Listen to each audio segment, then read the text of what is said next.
এটা কোনো থানা নয়, এটা আমাদের মধ্যযুগীয় বর্বরতার একটা যদি কোনো নিদর্শন থাকে সেটা হলো বাংলাদেশের বর্তমান থানাগুলো।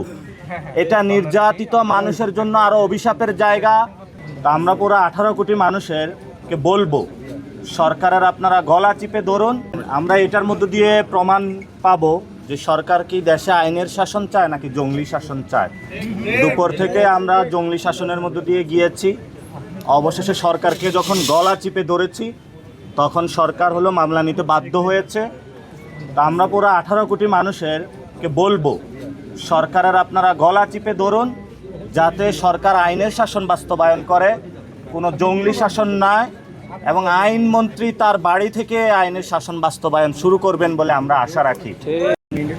কিন্তু থানার যে পরিস্থিতি, তার থানাগুলো ওনার ভিজিট করা প্রয়োজন।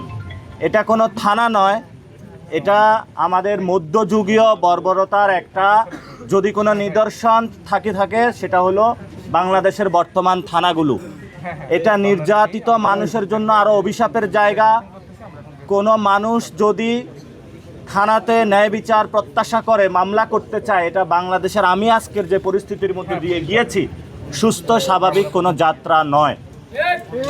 এখানে যখন উপরের কল এসেছে তখনই মামলা নেওয়া হয়েছে।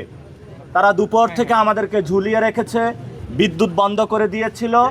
আমরা সুনির্দিষ্ট তথ্য প্রমাণের ভিত্তিতে 8 জনের নামে মামলা দিয়েছি।